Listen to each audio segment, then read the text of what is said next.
দুঃখ কষ্ট সবকিছুকে দূরে সরিয়ে সবাই এক জায়গায় উদযাপন করার নামই হলো ঈদ।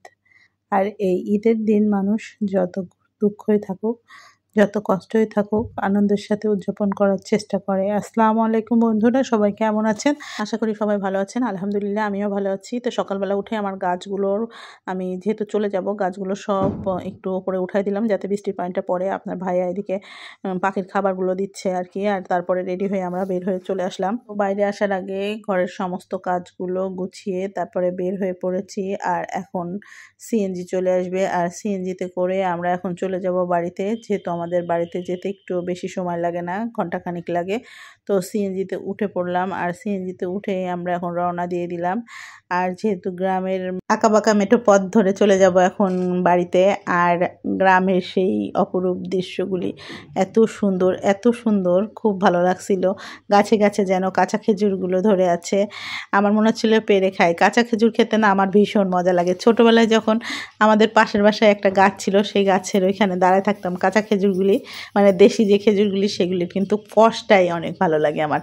জানি না সবার একরকম লাগে কিনা, আমার অনেক ভালো লাগে। আর দেখেন কি সুন্দর দৃশ্য, মানে গ্রামের দৃশ্যগুলো, মাঠগুলো আসলেই অসাধারণ, বলার কোনো ভাষাই নেই।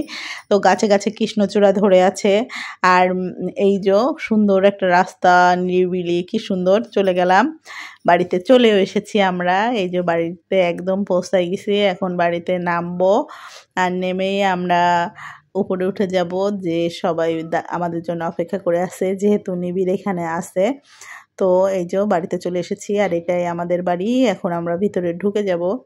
তো নিবিড় ওপর থেকে চাবিটা ফেলাই দিল, আর আমরা এখন ওপরে উঠে চলে যাব।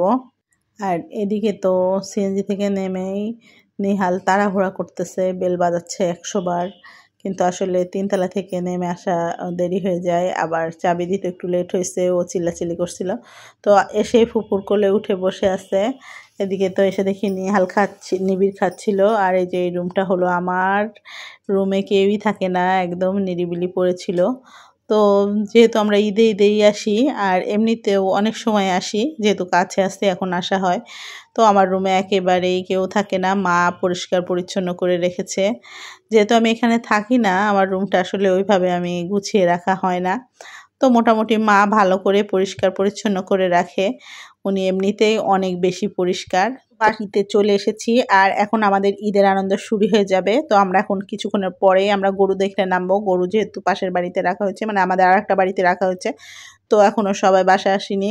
আমার যা প্রাইভেট পড়তে গেছে, তো সে আসলে তারপর সবাই মিলে ওরা নদীতে যাবে বলছে। তো আমি এখন গোসল করে এসেছি, আমার হয়তো যাওয়া হবে না, তো পরবর্তীতে আবার যাব। এখানে শেষ করলাম, সবাই ভালো থাকবেন, আল্লাহ হাফেজ।